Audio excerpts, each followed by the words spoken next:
have to take Big the way he is. Once you start to try to change a man, it's doomed. They won't budge an inch. I can fix him.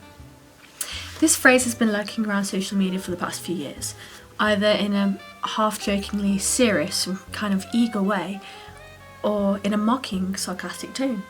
Yet, there is a very prevalent undercurrent of this phrase in our society, reinforced and indulged in by not only other media outlets, such as film, books, music, but also very evident in girl/womanhood. Evident by countless girls being their guy's personal assistant, the chasers, the women unable to break up with men, but not sure why. I can fix him, she says. So, why hasn't she been able to, all the times that she's tried?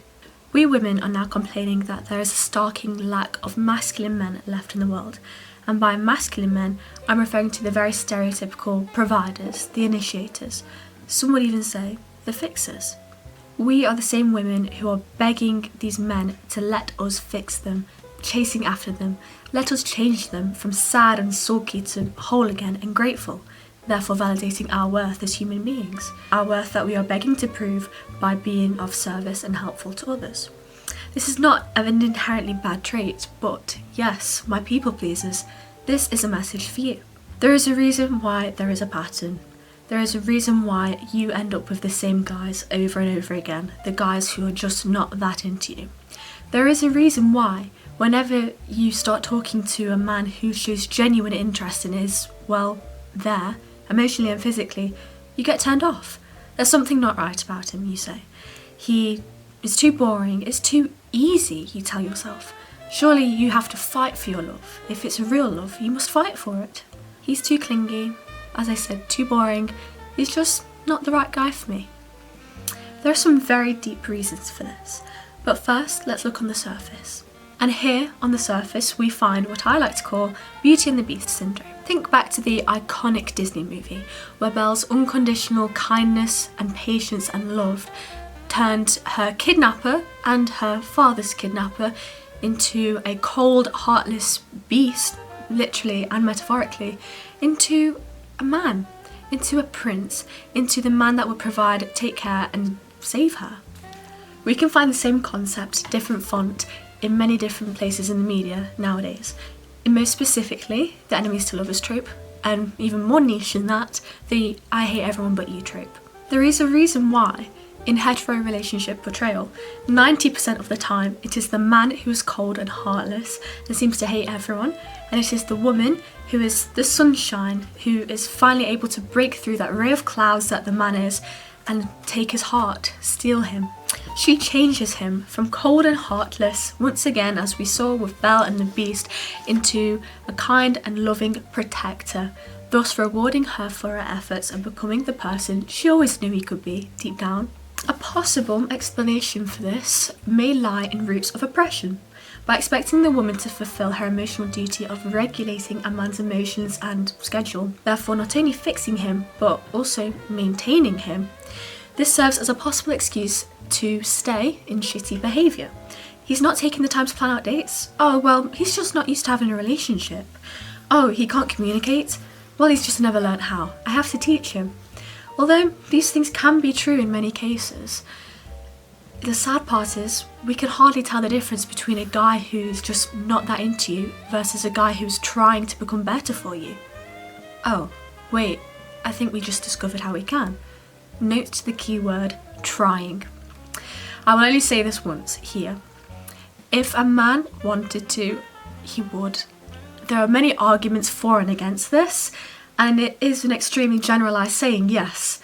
But I firmly believe at least 95% of the time, if a man wants to put in the effort, he will. Biologically, men are the natural hunters, and if they want something, they are biologically wired to chase it and make his interest shown. Honest to God, it couldn't be simpler than that. Think about any time a guy has liked you. Wasn't it just painfully obvious? There were so many signs, and it was clear that he had an interest in you, that he wanted to pursue you. If he wanted to, he would. Let's go a bit deeper now, into shallow water. By trying to fix a man, you are making him shallow. You are showing him he does not need to earn you, to win you over, to impress you. If you're fixing him, you are pulling his weight in a relationship. Unfortunately, 9 out of 10 times he will have no moral concern if you are pulling his weight in a relationship. He will accept this as the type of relationship that you are happy with and that you want, and therefore he has no reason to go against it. He will become comfortable. He will live up to your expectations of him, where he has shown that he can consistently be the worst version of himself in front of you, and you will accept all responsibility of that on you. You will make the excuses for him. You will clean up the mess that he makes in the relationship and keep things tidy for you both by controlling the relationship and controlling the dynamics. This is if he stays. If we go with John Gray's idea in Men Are From Mars, Women Are From Venus, which is, yes, outdated, but has its roots in relevancy, men need to feel accepted as they are. Then our trying to change them is only going to make them feel unwanted and, worse, disrespected. Change, as we know, must come from the inside. Think about any other time someone has tried to change you to fit their ideologies, their beliefs, their opinions of you. Didn't it just feel horrible? Could you feel the resistance inside you against them trying to change you? By trying to fix a man, you are not only disrespecting yourself, but you are also disrespecting him. You're disrespecting his right as a person to be exactly who he wants to be and do exactly what he wants to do. If that aligns with what you want, then that's great. But if it doesn't, then maybe he's not the right partner for you. Do not date for potential. Date who he is right now, not what he could be. I wasted years of my young life waiting for people to be who I wanted them to be. Waiting for a guy to become the version of him that I was trying desperately hard for him to be. This only backfired on me. He did not change, and when he did, it was for himself. I had nothing to do with it. By projecting your desires onto another person and by fixing them, quote unquote fixing them, trying to control them and make them become the person that you think that they should be, you don't know what their karma is. And by getting in the way of the karma, you could and you will absorb their karma and it will all backfire on you. Secondly, you don't know who he's meant to be. We all have the versions of ourselves that our soul knows we are going to be in this lifetime. You cannot get in the way, no matter how much you try, of someone's soul contract. He will become who he's meant to be. You will become who you are meant to be. That is the divine trust that we must have, not only in, not only in the universe, but also in ourselves. And like I said, if he's ever going to change, it will be for his own benefit, his own reasons, and at his own pace. Today is just not my day for filming, is it? Your efforts, even when you know that they're rooted in a place of trying to help him and help him become the best person you think you know he could be, these will only spend your precious time, energy, and self-worth on another human being. It's unfair for everyone in the situation. He wants a partner, not to be mothered. He will only want your efforts to mother him when the girl he's trying to pursue doesn't want him back. And that is very unfortunate. Okay, so now obviously the water is cold and dark, but we must plunge in and go for a swim. Fixing a man can look like various things, and these are all unique to your situation. But they can look a lot like situations where the word constant is in play. Are you asking him constant questions about himself? Are you constantly trying to reassure yourself by seeking validation from him? Are you constantly trying to get him to open up and tell you his problems? Are you constantly asking him why? Why did you do this? Why didn't you do this? Are you punishing him for behaviour that you don't like instead of just withdrawing your energy and yourself from the situation? Have you ever asked yourself why? Why do you feel the need to fix people?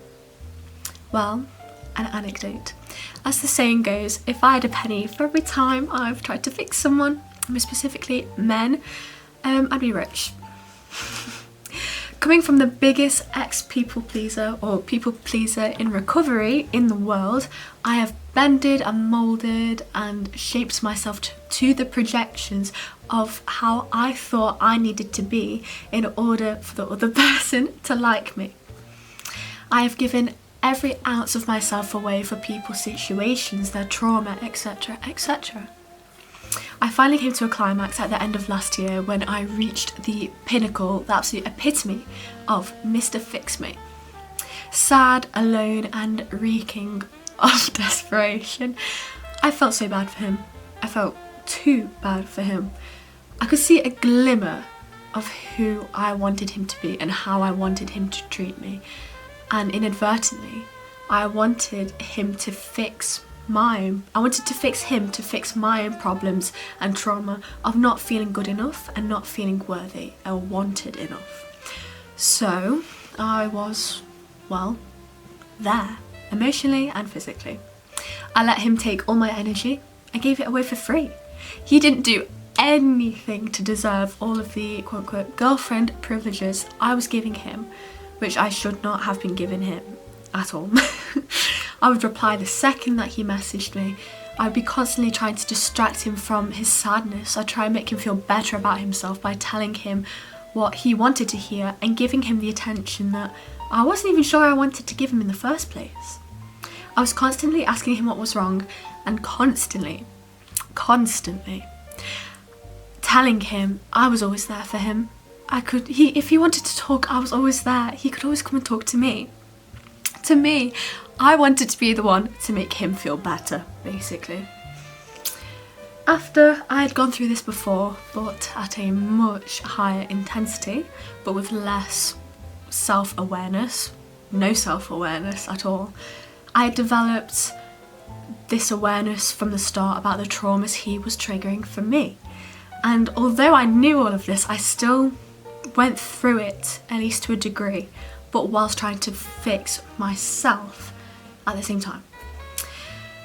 He was triggering all these traumas for me just by being his wounded self. Hence, I wrote an entire journal over the course of a few months about delving deep into this and trying to figure out why. Why did I feel the need to fix people so badly? Because it wasn't just him. It was not even nearly just him. So many different patterns, which proved to me it wasn't because he was this amazing guy who deserved every ounce of the attention that I was giving him. It was me. It was all me, and it will always be from you. If you think about it, healthy women don't feel, or healthy people don't feel the need to fix someone else. They have trust and confidence that they can take care of their own shit, basically. Even when I knew this was so bad for me, couldn't I stop? It was wrong in every aspect. After months of grueling self-analysis and journaling, delving deep into these parts of myself I didn't even know that needed healing, and also speaking to other women who had been through this feeling. And I just want to say, it's not just women. I'm using this as a perspective from a woman to women. It's anyone at all can feel the need to fix other people. I'm just looking at it from this particular perspective. I made a list of reasons after doing my research from my own spiritual analysis, journaling, whatever, and also from the other people that I was speaking to about this, friends and family, of statements. So, listen to these reasons about why you may feel the need to fix someone, particularly men, if we're looking at this from a hetero woman's perspective, and journal/do shadow work on all the statements you feel resonate, or even just write them down. I felt like my father's happiness and his love for me was my responsibility. I need to feel like I'm in control in my relationships. I don't feel worthy of a healthy relationship and a healthy partner, so I chase after emotionally unavailable people. I don't feel worthy of a successful, healthy relationship, so I unconsciously create that distance between my partner and I. by trying to fix them, although I know they can never be fixed. I have difficulty accepting people and myself as they are. I view other people as projects rather than human beings due to my perfectionist tendencies. I turn people into idealizations and put them on a pedestal, subconsciously protecting myself from it getting too real, as I know deep down they will never change for me, and I therefore never get hurt if it can't get real. I feel like I'm not worthy of being treated the way I want to by others, so I must bargain with others to treat me well, and I see being treated well as a luxury. I don't trust that I will be presented with anyone better in my life, so my only hope of having the relationship and validation I crave is by trying to get it from this person. The feeling of not being fulfilled and wanted has become normal for me in my life, so I chase after what feels familiar. I chase after emotionally unfulfilling relationships. They feel safe to me. Obviously, none of these will be conscious. You're not going to think to yourself, I'm going to go after this because it doesn't feel safe. These are all subconscious programmings from childhood or adolescence, depends how old you are. And it may be one of these things. It may be a few of these things. It may be a mixture. It may be none. You need to decide what resonates with you.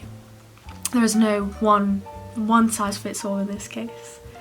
Your reason, your trauma. Because it is trauma that causes this. If you are secure in yourself, you wouldn't feel the need to fix other people. Although you likely didn't cause this trauma, it is still your responsibility to fix it, unfortunately. If you don't want to be constantly treated with this same high and low, up and down bullshit. So, how do we fix this? First, we find out the reasons why. Second, we heal them, a simple 2-step process. So how do we accomplish each of these? As I spoke about in my last video, and a lot of this, what I'm going to say, will be in reference to my last video, so please watch that if you want something in depth, because this will be very just surface level. We're retreating back, going back to the surface. I believe the most effective way, from my experience, is to find out the root reasons behind your trauma, or your thoughts, your subconscious programmings, and then obviously go for them, heal them. And the best way to find out these reasons is, in my opinion, shadow work or journaling. It's probably because I love writing and I'm a very right brain side kind of person, so.